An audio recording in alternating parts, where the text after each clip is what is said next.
Hi வணக்கம். வாங்க இன்றைக்கு தோசைக்கு சாப்பிடக்கூடிய மாதிரி ஒரு கறியண்டு வைப்போம். முதல்ல வெங்காயத்தை, உள்ளி, பச்சை மிளகாய் போட்டு தாளிப்போம்.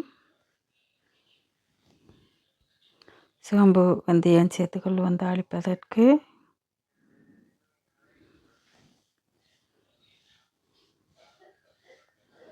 ரம்பையில் சேர்த்துக்கொள்வோம்.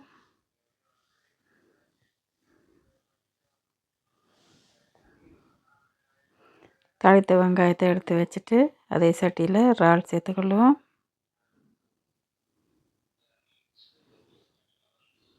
இறாலுக்கு தேவையான சிறிதளவு உப்பு சேர்த்துக்கொள்வோம். உருளைக்கிழங்கு சேர்த்துக்கொள்வோம். தாளித்த வெங்காயத்தில் அரைவாசியை சேர்த்துக்கொள்வோம். கறித்தூள் சேர்த்துக்கொள்வோம். தேவையான அளவு தண்ணீர் விடுவோம்.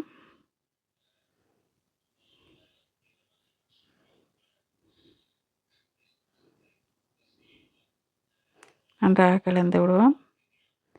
இப்போ இது 3 மணித்தியெல்லாம் ஊற வச்ச கடலைப்பருப்பு அதை சேர்த்து தேவையான அளவு உப்பும் சேர்த்து அவிய விடுவோம்.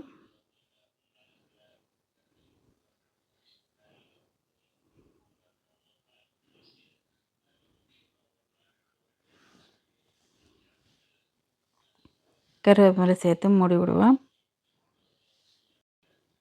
இப்போது சிறிதளவு கடலையை அரைச்சி போட்டு சேர்த்துக்கொள்வோம். இதில்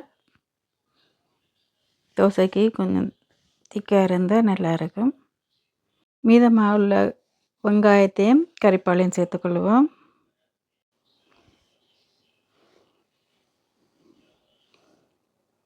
சிறிது நேரம் மூடி வைத்துட்டு இறக்குவோம். இறக்கும் தருவாதையில் இறச்சி சரக்குத்தூளும் பாதி தேசி புளியும் விட்டால் காணும். இது தோசை கண்டபடியாக தோசை புளிச்ச சாப்பாடுன்றபடியாக நிறைய தேசி புளி விட தேவையில்லை. சிறிது துண்டை போட்டால் காணும். கறி ரெடி ஆகிட்டு. நன்றி வணக்கம். அடுத்த வீடியோவில் சந்திக்கும் வரை.